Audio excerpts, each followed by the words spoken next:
నమస్తే, welcome to ఆర్కేఎల్ TV bulletin. ముందుగా headlines చూద్దాం. సెప్టెంబర్ 17న జరుగు తెలంగాణ సాయుధ పోరాట వార్షికోత్సవ సభను జయప్రదం చేయాలి.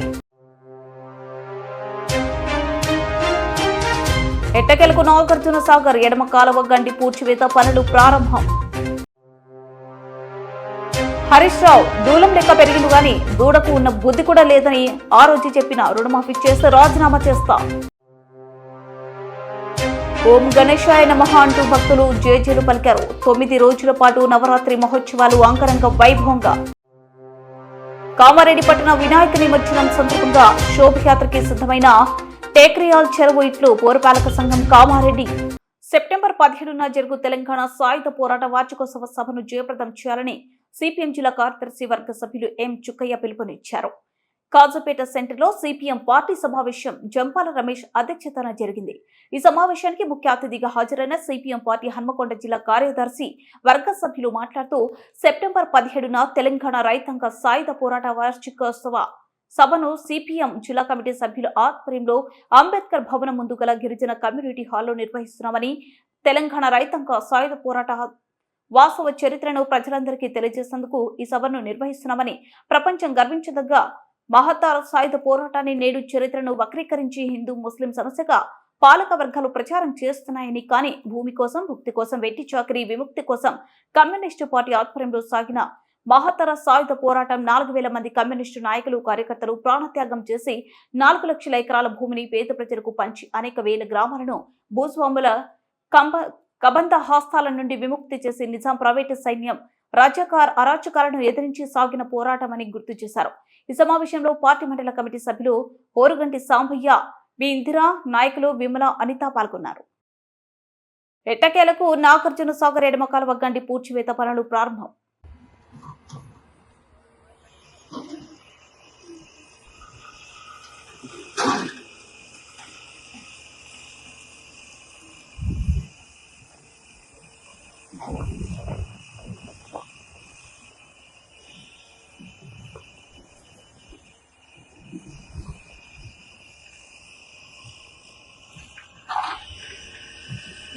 హరీష్ రావు దూలం లెక్క పెరిగిండు గాని దూడకు ఉన్న బుద్ధి కూడా లేదని ఆ రోజు చెప్పిన రుణమాఫీ చేస్తే రాజీనామా చేస్తా అన్నాడు. ఇచ్చిన మాట ప్రకారం 2 లక్షల రుణమాఫీ చేసి తీరాం. ఇప్పుడు హరీష్ రావును రాజీనామా చేయమంటే ఎక్కడో దాచుకున్నాడని సీఎం రేవంత్ రెడ్డి తీవ్ర స్థాయిలో ధ్వజమెత్తారు.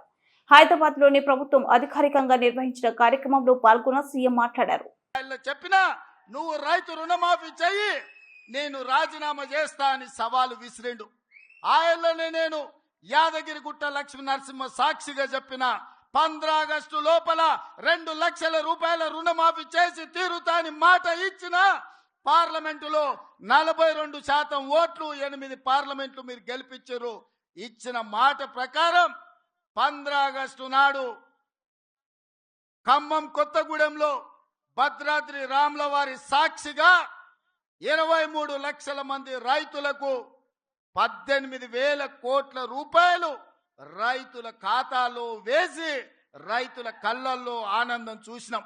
మరి ఇవాళ మా కాంగ్రెస్ పార్టీ కార్యకర్తల సాక్షిగా ఆ సన్నాసిని నేను అడుగుతున్నా, రాజీనామా చేస్తా అన్నావు కదా, సిద్దిపేటకు పట్టిన చీడ పీడ విరుగడవుతుందని ఆ సవాళ్లు మేము స్వీకరించినాం.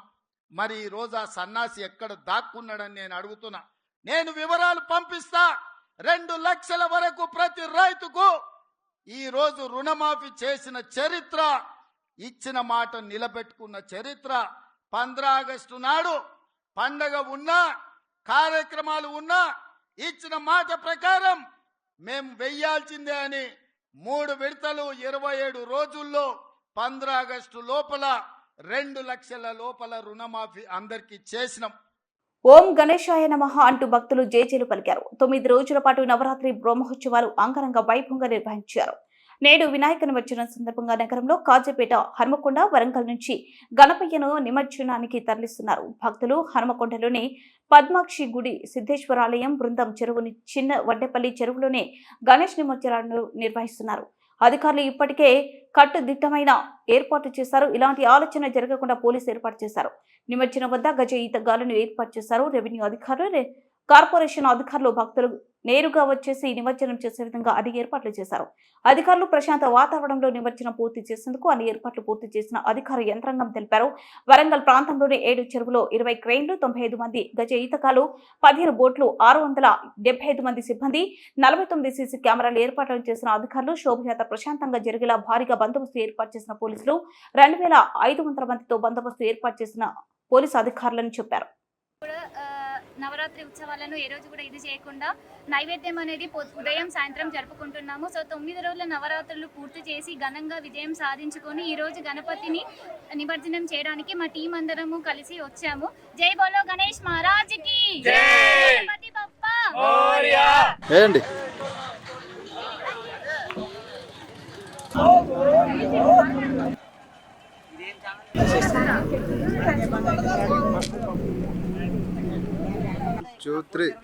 ఓకే.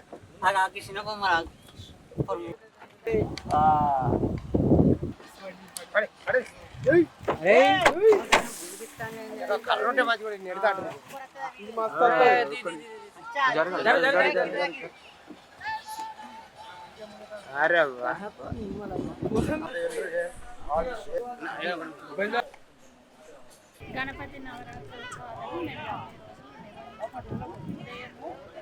ఉదయం 5 గంటలకి నిద్రలేచి గణపతిని మేము శుభ్రపరిచిన తర్వాత పూజించుకొని మళ్ళీ అదేవిధంగా సాయంకాలం కూడా మేము గణపతిని పూజ నిర్వహించుకున్నాము.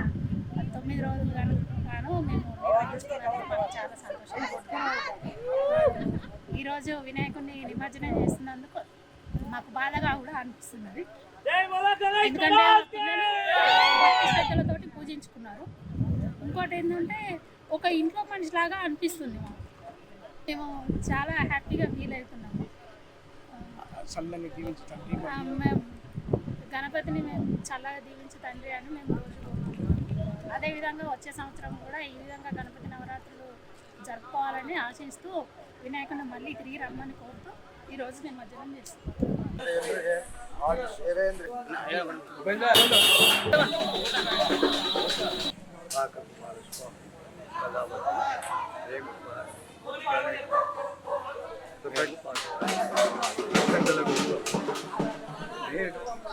నేను మంచి కొరకు మంచి కావాలనే ఉద్దేశంతో కాబట్టి నాకు ఇంతకుముందు కూడా తీసుకున్నాను 80,000 పెట్టి. అయినా కూడా ప్రతిసారి ఎక్కడో ఒక దగ్గర తీసుకోవాలనే ఉద్దేశంతోనే తీసుకుంటాను. మంచి జరుగుతుంది అని నాకు కుమారస్వామి మాట. కామారెడ్డి పట్టణ వినాయక నిమజ్జనం సందర్భంగా శోభయాత్రకి సిద్ధమైన టెక్రియాల్ చెరువు ఇట్లు పురపాలక సంఘం కామారెడ్డి.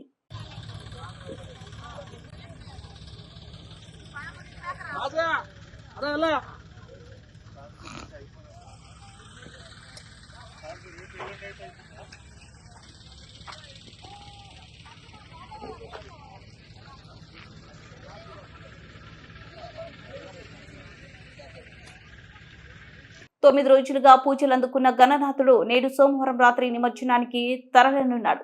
అట్టహాసంగా శోభయాత్ర కామారెడ్డిలో 2 రోజుల పాటు జరగనుంది. నిమజ్జనం జరిగే జిల్లా కేంద్రం టేక్రయాల్ శివారులోనే అడ్లూర్ ఎల్లారెడ్డి చెరువు వద్ద పురపాలక యంత్రాంగం సౌకర్యాలు ఏర్పాట్లు చేసింది.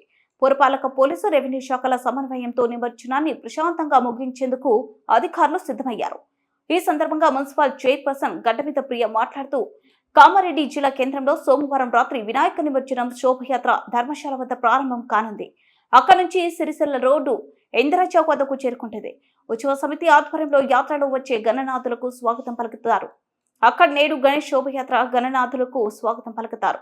అక్కడి నుంచి station road, Subhash road, weekly market road, Venugopala Swamy road, పెద్ద బజార్ మీదుగా రైల్వే కమాన్ చేరుకుంటుంది. అక్కడి నుంచి బాలుర ఉన్నత పాఠశాల నిజాం సాగర్ చౌరస వరకు యాత్ర సాగనుంది. టెక్రియాల్ సమీపంలోని అడ్లూర్ ఎల్లారెడ్డికి చెరువును నిమజ్జనానికి తరలించనున్నారు. జాతీయ రహదారి కొత్త బస్టాండ్ మీదుగా యాత్ర కొనసాగనుంది. డిగ్రీ కళాశాల ఎదురుగా జాతీయ రహదారి మీదుగా టెక్రియాల్ చౌరస్తా నుంచి అడ్లూర్ ఎల్లారెడ్డి చెరువు వరకు శోభయాత్ర సాగనుంది. శోభయాత్రలో 450కి పైగా వినాయక విగ్రహాలు ప్రత్యేకంగా అలంకరించిన వాహనంపై ముందుకు తరలనున్నాయి అన్నారు. ఇటీవల వర్షాలకు దెబ్బతిన్న రోడ్లకు మున్సిపల్ యంత్రాంగం మరమ్మతులు చేసింది. ఎస్పీ సింధు శర్మ ఆధ్వర్యంలో ఏఎస్పీ ముగ్గురు డిఎస్పీలు 10 మంది, సిఐలు 20 మంది, ఎస్ఐలు, సివిల్ పోలీస్ 250 మంది, రిక్రూట్ పోలీస్ 80, ఎన్సీసీ సిబ్బంది హోంగార్డులు సేవలను వినియోగిస్తున్నారని సమస్యాత్మక ప్రాంతాల్లో సీసీ కెమెరాలు ఏర్పాటు చేశారు. ప్రతి కదలికను నమోదు చేయనున్నారు తెలిపారు. లో కూడా వేపించడం జరిగింది. అలాగే వాటర్ ప్రూఫ్ టెంట్లు కూడా అరేంజ్ చేయడం జరిగింది. ఇవే కాకుండా ఇంతకుముందు మెర్జ్డ్ విలేజెస్లో మనము క్రెయిన్స్ పెట్టలేము. ఈసారి ఎవ్రీ మెర్జ్డ్ విలేజెస్లో కూడా క్రెయిన్ అవైలబుల్ పెట్టినాము. అందరికీ కూడా మరి ఎవరు ఫోన్ చేసినా కానీ అక్కడికి క్రెయిన్స్ని పంపించి వాళ్ళకి హెల్ప్ చేయడం జరుగుతుంది. అక్కడ కూడా మన మున్సిపల్ సిబ్బంది కూడా వాళ్ళకి హెల్పింగ్ కోసము సిబ్బంది కూడా అక్కడ ఉంటున్నారు.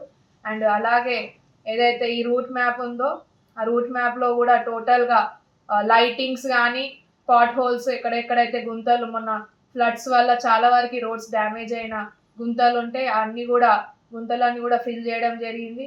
కరెంట్ డిపార్ట్మెంట్ వాళ్ళతోటి పోల్స్ ఏవైతే అడ్డున్నాయో ఆ పోల్స్ని కూడా దాదాపు ఒక మూడు పోల్స్ షిఫ్టింగ్ చేయించడం జరిగింది. మధ్యలో చెట్లు కూడా డిస్టర్బెన్స్ ఉంటే ఆ స్టెమ్స్ని కూడా కొట్టించినాము. టోటల్ మనకి ఏదైతే రూట్ మ్యాప్ ఉందో అంతా కూడా క్లియర్ చేసినాము ఈ రోజు వరకు.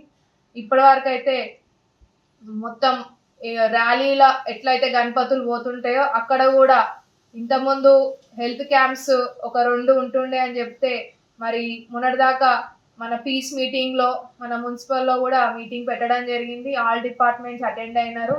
దాంతోపాటు హిందూ పరిషత్ వాళ్ళు కూడా మరి అందరు కూడా వచ్చి ప్రజలు మండపాలలో సంబంధించిన కొంతమంది ప్రజలు కూడా వచ్చినారు. జియో ఫైబర్ వాళ్ళు కూడా అటెండ్ అయినారు. అందరికీ కోఆర్డినేట్ చేసుకొని వాళ్ళు చెప్పిన సలహాలు తీసుకొని మరి దాన్ని బట్టి మేము వెంటనే స్పందించి ఆ జియో వైర్స్ కూడా తీపియడం జరిగింది. ఏవైతే లూజ్ వైర్స్ ఉంటాయో అవి కూడా తీపియడం జరిగింది. హెల్త్ క్యాంప్స్ కూడా ఇంతకుముందు 2 ఉంటే ఈసారి 5 పెంచినారు. అంటే ఇంకొక 3 టోటల్ 5 హెల్త్ క్యాంప్స్ పెట్టినారు. ఆ హెల్త్ క్యాంప్స్ కూడా మన పురపాలక సంఘం నుంచి మరి అన్నీ కూడా టెంట్స్, చైర్స్, టేబుల్స్ అక్కడ ఒక మన సిబ్బంది అంటే జవాన్స్ని కూడా ఎవ్రీ క్యాంప్ దగ్గర ఒక జవాన్ని పెట్టడం జరిగింది. మరి ఈ యొక్క అరేంజ్మెంట్స్లల్లో మెయిన్గా ముఖ్యంగా మన విశ్వ హిందూ పరిషత్ స్టేజ్కి సంబంధించి గత 3 ఏళ్ల నుంచి కూడా మన పురపాలక సంఘం నుంచే మనం ఆధ్వర్యంలోనే మరి అంతా అరేంజ్మెంట్ చేయడం జరుగుతుంది. ఈసారి కూడా పెద్ద ఎత్తున అరేంజ్మెంట్స్ మరి విశ్వ హిందూ పరిషత్ స్టేజ్కి అక్కడ ఉన్న సరౌండింగ్స్ ఎక్కడ కూడా ఇబ్బంది కలగకుండా లైటింగ్స్ విషయం వచ్చిన చైర్స్ కానీ ప్రతి ఒక్కటి కూడా అరేంజ్మెంట్ చేయడం జరిగింది. అలాగే ఏవైతే మనకి స్టాల్స్ పెట్టి అక్కడ మన మొత్తం స్టాల్స్లో సేల్ చేసుకునే వాళ్ళని కూడా కోఆర్డినేట్ చేసుకొని వాళ్ళకు కూడా రోడ్ పైకి రాకుండా లోపలికే పెట్టుకొని కోఆర్డినేట్ చేసుకొని వాళ్ళకు కూడా చెప్పడం జరిగింది. అందరూ కూడా చెప్పినట్టే లైన్లోనే పెట్టుకొని మరి పబ్లిక్ ఇబ్బంది కలగకుండానే పెట్టినారు. పబ్లిక్ కూడా సహకరించినారు. అలాగే ఈ యొక్క ఉత్సవాలలో కామారెడ్డి పురపాలక సంఘం కామారెడ్డి ఉత్సవాలు గణపతి ఉత్సవాలలో మనకి దాదాపుగా ఇప్పుడు పబ్లిక్కి కూడా ఎవరైతే శానిటేషన్ లేబర్ 500 మంది డిపార్ట్మెంట్ వైజ్గా వర్క్ చేసే వాళ్ళకు కూడా మనం ఫుడ్ అరేంజ్మెంట్స్ కూడా చేసినాము.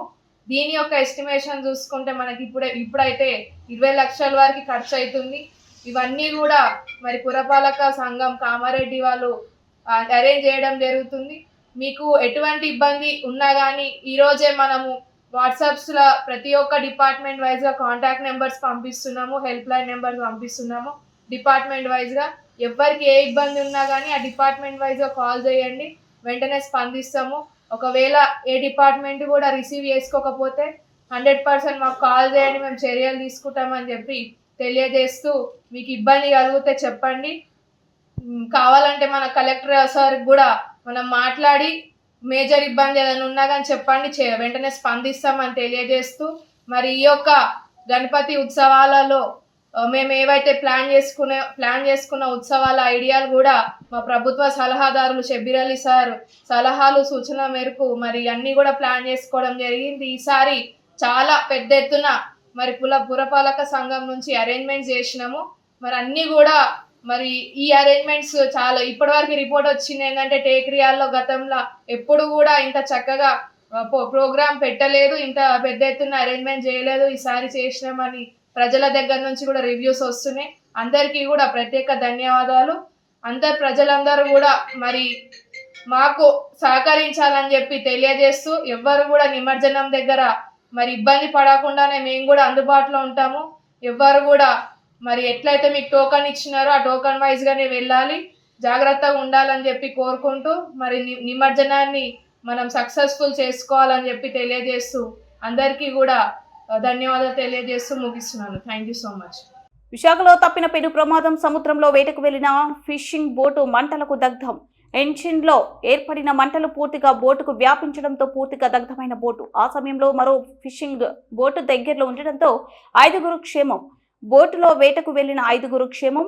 సుమారు 40 లక్షల వరకు నష్టం వాటిల్లిందని తెలిపిన మత్స్యకారులు. పూర్తి సమాచారం తెలియాల్సిందే.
గాంధీ భవన్లో జరిగిన పిసిసి నూతన అధ్యక్షులు మహేష్ కుమార్ గౌడ్ బాధ్యతల స్వీకరణ కార్యక్రమం సందర్భంగా ఏర్పాటు చేసిన కార్యక్రమంలో మాట్లాడిన డిప్యూటీ సీఎం భట్టి విక్రమార్క, రాహుల్ గాంధీ ఆలోచన, సోనియా గాంధీ ఆశీస్సులతో పిసిసి అధ్యక్షుడు మహేష్ కుమార్ గౌడ్ నియామకం చేసినందుకు ఐసీసీకి కృతజ్ఞతలు. ఇందిరమ్మ రాజ్యంలోనే కాంగ్రెస్ ప్రజాప్రభుత్వం అమలు చేసే అభివృద్ధి సంక్షేమ కార్యక్రమాలను లక్షలాది కాంగ్రెస్ కార్యకర్తలు ఇంటింటికి తీసుకువెళ్లే విధంగా పిసిసి నూతన అధ్యక్షుడు మహేష్ కుమార్ గౌడ్ కార్యక్రమం చేపట్టాలి.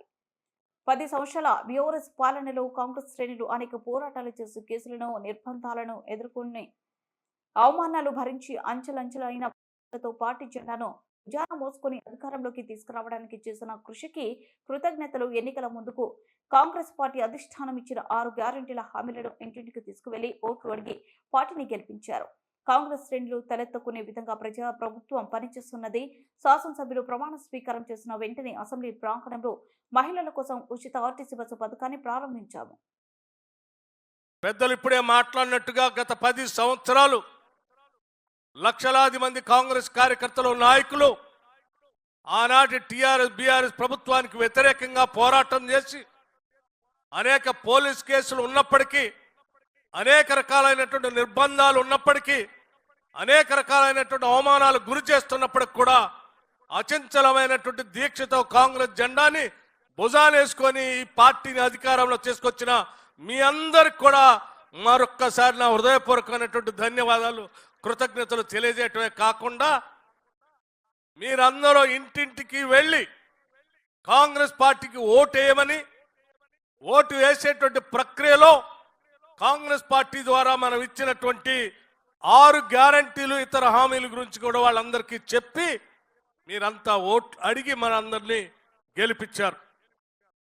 గెలిపించి ఓట్లు అడిగినటువంటి మీ అందరు తల ఎత్తుకొని తిరిగేటట్టుగా కాంగ్రెస్ పార్టీ అధికారంలోకి వచ్చిన మరుక్షణం నుంచే ఈ రాష్ట్రంలో మహిళలందరినీ లక్ష్మిలుగా మహాలక్ష్మిలాగా గౌరవించడానికి ఉచిత బస్సు రవాణా సౌకర్యాన్ని ఏర్పాటు చేయడమే కాకుండా ప్రతి నెల దాదాపు 400 కోట్ల రూపాయలు రాష్ట్ర ప్రభుత్వం ఆర్టీసీ. ఈ ప్రభుత్వం మనది, ప్రజల ప్రభుత్వం. ప్రజల కోసమే మనం సంపద సృష్టిస్తున్నాం. ప్రజలకే సంపదను పంచేటువంటి కార్యక్రమాన్ని కూడా చేపడతా ఉన్నాం.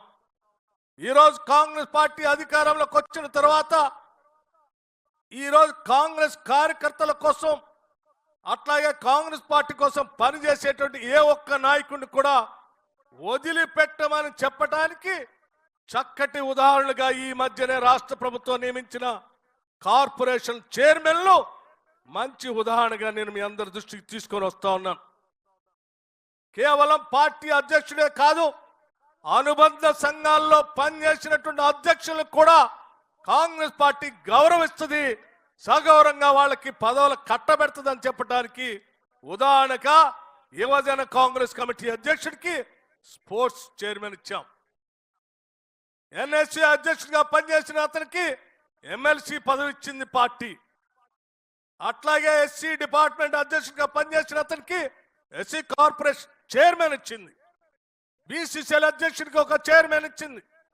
మైనార్టీ కాంగ్రెస్ అధ్యక్షుడికి కావాల్సిన విధంగా 2-3 చైర్మన్ల పదవులు ఇచ్చింది. మహిళా కాంగ్రెస్ లో పనిచేసినటువంటి వాళ్ళకి ఒక మహిళా కమిషన్ చైర్మన్ గా కూడా నియమించింది. కిసాన్ సెల్ అధ్యక్షుడిగా పనిచేసిన నాయకుడికి సీడ్స్ కార్పొరేషన్ చైర్మన్ గా నియమించింది. అనేక సంవత్సరాలు కాంగ్రెస్ పార్టీలో సేవ చేసినటువంటి కోదండ రెడ్డి గారిని అగ్రికల్చర్ కమిషన్ చైర్మన్ గా నియమించింది. ఇలా నేను చెప్పుకుంటూ పోతే అనేక ఉదాహరణలు చేసిన ప్రతి కార్పొరేషన్ చైర్మన్, ప్రతి పదవి కూడా కాంగ్రెస్ పార్టీలో అనాదిగా పనిచేసినటువంటి వాళ్ళకే ఈ ప్రభుత్వం తక్షణంగా వాళ్ళకు గౌరవించి పదవులు ఇచ్చింది. రేపు పొద్దున భవిష్యత్తులో కూడా కాంగ్రెస్ పార్టీలో పనిచేసినటువంటి కార్యకర్తలకి, నాయకుల్ని సముచితంగా గౌరవిస్తుందని మీ అందరికీ మనవి చేస్తూ, ఈరోజు ఎన్ఎస్ఐ నుంచి యూత్ కాంగ్రెస్ నుంచి మెయిన్ కాంగ్రెస్ వరకు పనిచేసినటువంటి కార్యకర్తలకి, నాయకులకి మనం శ్రద్ధగా పనిచేస్తే రాష్ట్ర కాంగ్రెస్ కమిటీ అధ్యక్ష పదవి కూడా వస్తుందని చెప్పి మహేష్ కుమార్ గౌడ్ గారిని అధ్యక్ష పదవి ద్వారా నియమించడం ద్వారా కాంగ్రెస్ పార్టీ చేసి చూపించింది. ప్రతి కార్యకర్త, నాయకుడు కూడా నేను ఒకటే విజ్ఞప్తి చేస్తా ఉన్నాను, నిబద్ధతతో పనిచేద్దాం, ప్రజలకు అంకిత భావంతో పనిచేద్దాం. ఈ ప్రభుత్వం మనది మనది మనది అని చెప్పి ప్రజలకు చెప్పి చేసే కార్యక్రమాలు ప్రజల మధ్యకి తీసుకొని వెళదామని చెప్పి మీ అందరికీ సవినయంగా మనవి చేస్తూ నేను మరొక్కసారి మహేష్ కుమార్ గౌడ్ గారిని అభినందిస్తూ సెలవు తీసుకుంటున్నాను. జై హింద్, జై కాంగ్రెస్. ముఖ్యమంత్రి సహాయ నిధికి 50 లక్షల విరాళం మంజూరు చేసిన మెగాస్టార్ చిరంజీవి రామ్ చరణ్ తరపున మరో 50 లక్షలు ముఖ్యమంత్రి సహాయ నిధికి అందజేసిన చిరంజీవి. 2 చెక్కులను ముఖ్యమంత్రి రేవంత్ రెడ్డికి అందజేసిన చిరంజీవి. అమర్ రాజా గ్రూప్ తరపున సీఎం సహాయ నిధికి 1 కోటి విరాళం అందజేసిన మాజీ మంత్రి గల్లా అరుణకుమారి.